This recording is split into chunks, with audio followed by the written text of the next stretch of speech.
Dr. Tersia Oosthuizen.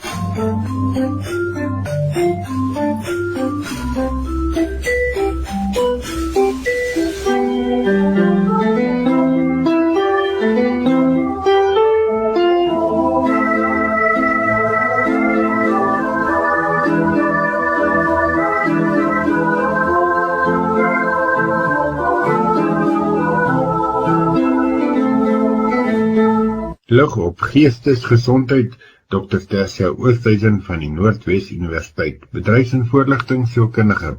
Goeiemôre Willem, goeiemôre luisteraars. Ja, nou beweeg ons na die lekkerste gedeelte, nadat ons deur al hierdie teorieë en dele van die brein en alles daarmee saam is, die sentrale senuweestelsel, die swerwende of vagus senuwee, die polyfagale teorie, die parasimpatiese rustige deel en die simpatiese aktiverende deel.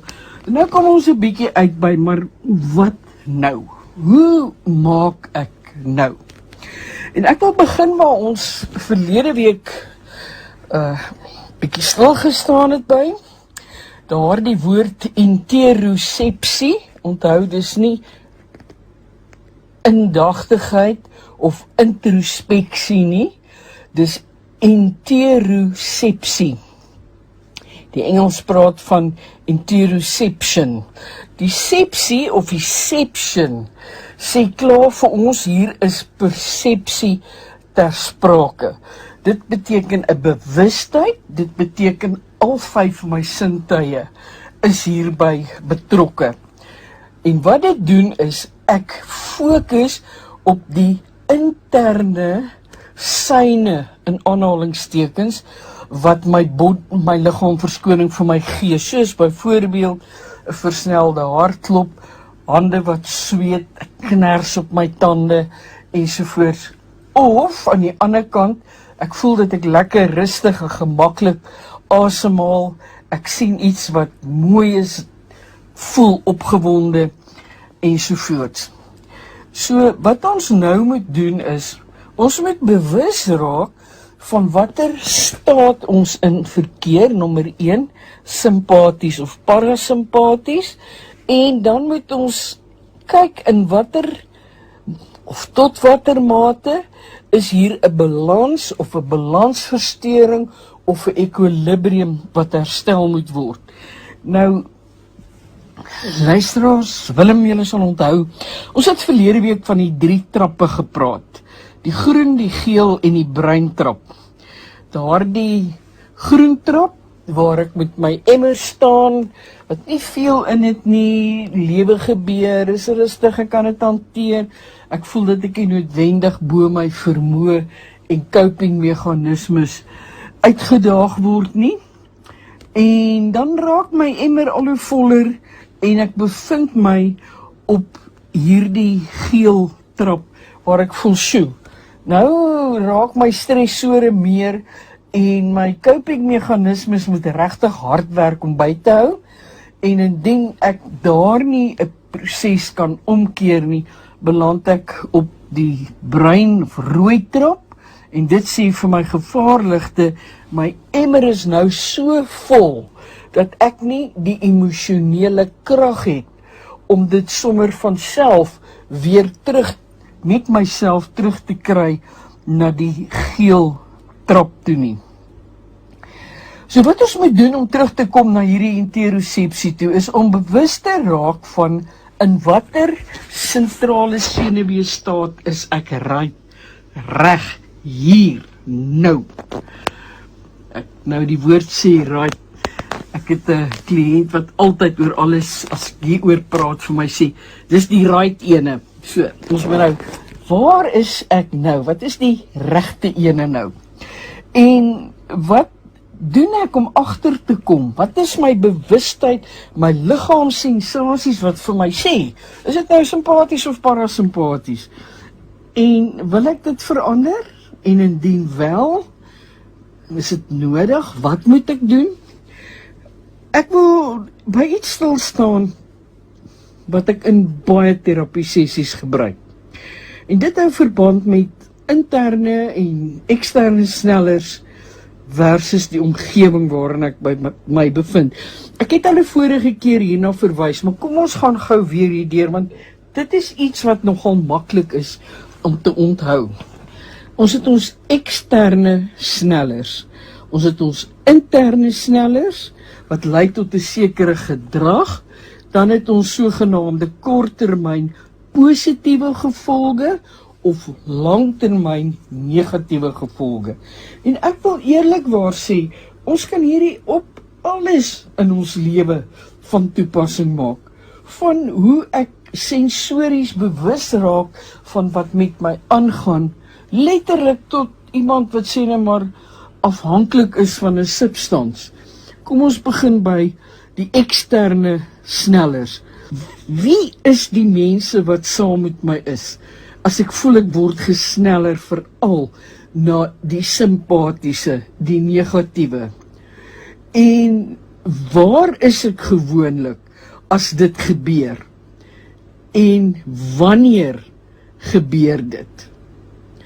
Ek is by die werk, of dit gebeur wanneer ek voor 'n krisis van moeilikheid te staan kom. En dan die interne snellers, wat dink ek, net voordat ek agterkom, ek beweeg van die een staat na die ander. En wat voel ek fisies in my liggaam, en dis waar die sensasies inkom, en dan wat sê my emosies vir my? Baie dankie Tersia. Ons luister binnekort verder na Dr. Tersia Oosthuizen.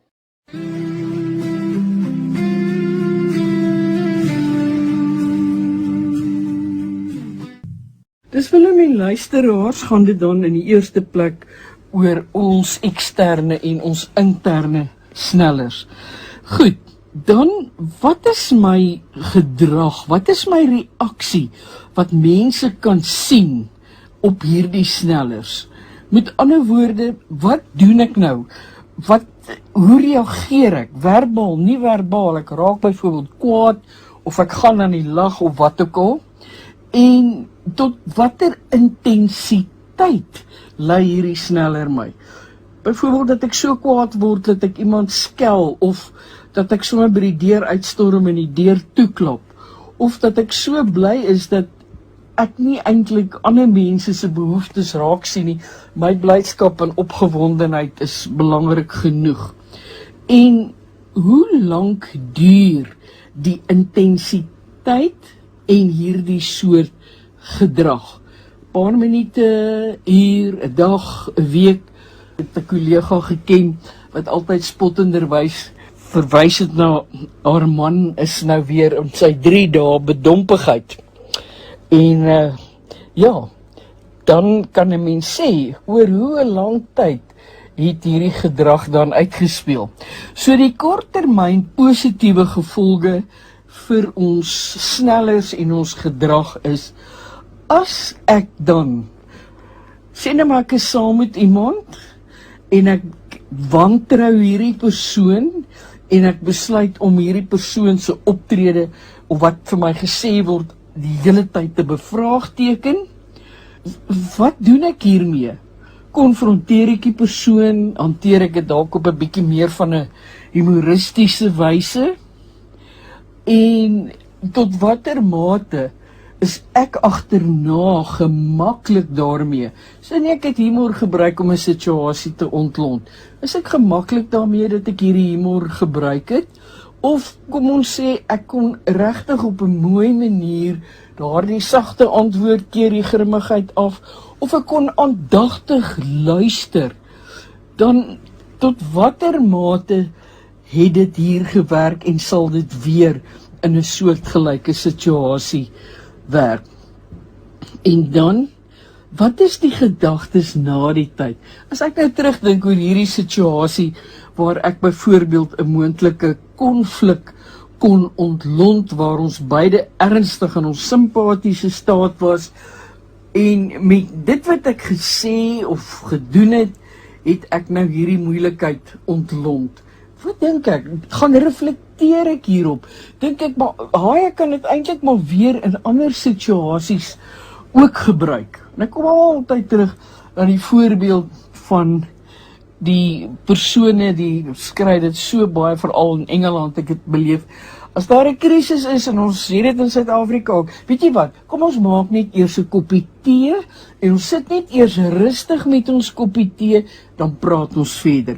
Onthou, dis daardie tel tot 1 tot 10, dit word nou net 'n koppie tee. Met ander woorde, ons verander dit wat regtig nou vir ons baie stresvol is, in 'n situasie waar daar 'n spesifieke ritueel is. En die ritueel haal ons uit hierdie sterk simpatiese staat en plaas ons terug in 'n parasimpatiese staat waar ons weer begin voel, maar ek begin beheer kry. En dan fisies, hoe het ek fisies gevoel, boonbehalwe hoe ek emosioneel gevoel het. As ek uitstap na hierdie konflik hanteer is, voel ek fisies, ja, ek is nou nie meer angstig nie, my liggaam voel eintlik goed, dis nie dat ek voel, ek stap gebukkend met 'n swaar las op my skouers hier uit nie, en dan, tot watter mate kan hierdie positiewe gevoel by my bly? Nou kom ons van dieselfde en ons sê, maar wat kan moontlike langtermyn negatiewe gevolge wees? Kom ons vat hierdie selfde situasie dat daar konflik is. Nou begin ons skree op mekaar, of ons raak heftig, of daar's 'n misverstand, ons luister nie mooi na mekaar nie. En wat gaan dit doen aan my verhouding met hierdie persoon vorentoe? Met my familie, met my gesin, met my gemeenskap, met mense wat saam met my werk. Kan dit ook selfs so ver gaan, dat ek totaal beheer verloor, en sê nou maar iemand fisies te lyf gaan? Wat gaan dit doen aan my werksituasie? Wat gaan dit doen aan my finansiële situasie?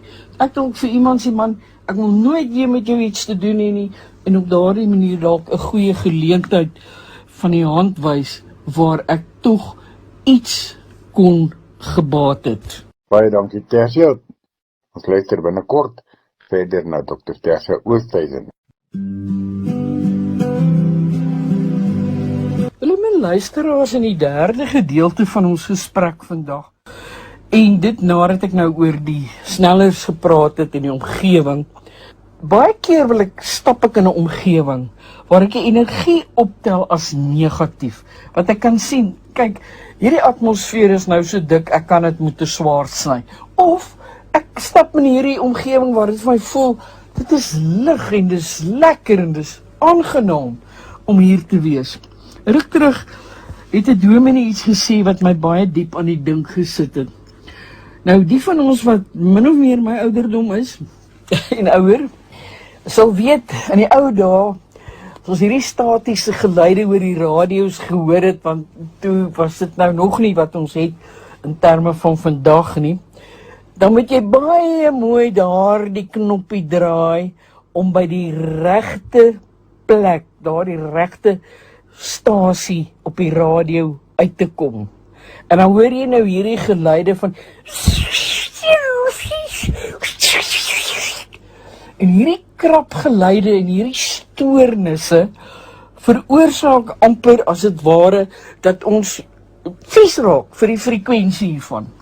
En dit is wat die dominee gesê het, nadat hy nou hierdie voorbeeld gegee het. Toe sê hy, wat is my frekwensie waarop mense my hoor en bereik? Is dit 'n frekwensie waar alles krap en dis grof en hulle kan my nie mooi hoor nie? En met mooi hoor bedoel ek, hulle kan nie regtig pyl waar is ek nie.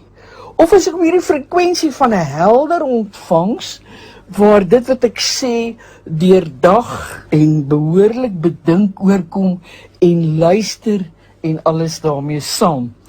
En wat ek daaraan gedink het, en dis 'n goeie beeld om vir ons saam te vat vorentoe, dat ek net baie keer probeer dink, waar is ek in terme van hierdie frekwensie wat ek uitsaai na die omgewing en na mense rondom my. En is my frekwensie nie dalk dit wat ander mense se frekwensies of stasies waarop hulle is, van hulle stasies of frekwensies waar dit 'n helder ontvangs het, kan afgooi nie. Wat anders kan ek dan nou doen om my veral na die parasimpatiese stelsel te beweeg? Ons het al baie keer oor asemhaling gepraat. Raak bewus van my asemhaling. En nou wil ek iets anders sê. Haal ek asem deur my diafragma te gebruik of deur my longe te gebruik? Hoe bepaal ek dit? Lê op my rug, sit my hande in die sye, en as ek inasem deur my neus, dan is my diafragma veronderstel om na buite te beweeg. Omdat ek moet opblaas. En as ek dan deur my mond uitasem, dan raak daai ballonnetjie, daai opgeblaasenheid, raak dan nou weer plat. So met ander woorde, soos my diafragma op en af beweeg, gee dit vir my aanduiding, haal ek regtig asem deur my diafragma, want die oomblik as ek begin baie vinnig en vlak asemhaal, dan gebruik ek nie my diafragma nie. Of wat ek gewoon doen, is ek in 'n vergadering of iets is, en ek kom agter, ek raak senuweeagtig, sit net my hand, min of meer, op die gedeelte voor my, wat gelyk is met my diafragma. Asem in deur my neus, en fokus daarop, dat ek my diafragma uitstoot, of daardie ballonnetjie opblaas, soos ek altyd vir ouens verduidelik, en dat as ek uitasem, dat dit weer ingaan. Want dit sal vir my ook al help, saam met ons asemhaling oefening, waaroor ons al baie gepraat het. Dan, luisteraars, ek kan nie genoeg hieroor praat nie. Slaap. Hoeveel ure slaap ek? Wat is die gehalte van my slaap? Hoe vinnig raak ek aan die slaap? Gaan slaap ek altyd op dieselfde tyd, of is my slaap deurmekaar? My patroon is een van, vanaand gaan slaap ek 10 uur, môre aand gaan slaap ek 12 uur, die aand daarna 2 uur, of probeer ek om sê vir myself, goed, as ek dalk 'n laat nag uil is, kom ek sê my afsnytyd is 12 uur. As ek 'n vroeë voeltjie is, dan gaan ek min of meer hier by 10 uur al my ligte begin afskakel, my ligte rondom my en binne my. Met ander woorde, probeer om so naas moontlik 'n tyd te kry. Kom ons sê, vir die argument nou, dit is 11 uur, dat ek nie later, maksimum, as 'n kwartier na 11, die lig sal afsit nie. En dat ek reeds teen 10 uur, eintlik 9:30, alle elektronika sal afskakel. En dan, die laaste vir hierdie gesprek vanoggend is beweging. Kyk 'n bietjie, luisteraars, as julle nou op die internet is, daar's baie wat hulle noem CHAI, C-H-A-I, movements. Gewone oefeninge wat jy kan doen terwyl jy op 'n stoel sit. Jou arms beweeg, wat jy jou bene beweeg, ensovoorts. En wat baie goed vir jou is, om in die eerste plek toe te sien dat daar genoeg bloed by al die dele in jou liggaam uitkom, maar in die tweede plek hou dit jou brein lewendig en gesond. En om te beweeg, om te gaan stap, om net iets te doen om aan die gang te kom en aan die gang te bly. Al is dit klein treetjies, 5 minute 'n dag, wat dalk later 10 minute raak, as dit vir my makliker is of wat ook al. Maar dat ons aandag sal gee aan ons beweging roetine. Volgende week maak ek klaar oor hierdie gedeelte, en gaan ons dan die week daarna verder oor spirituele mishandeling, maar vir nou wil ek sê, 'n geseënde week vir elkeen. Dit was dan Dr. Tersia Oosthuizen met lig op geestesgesondheid.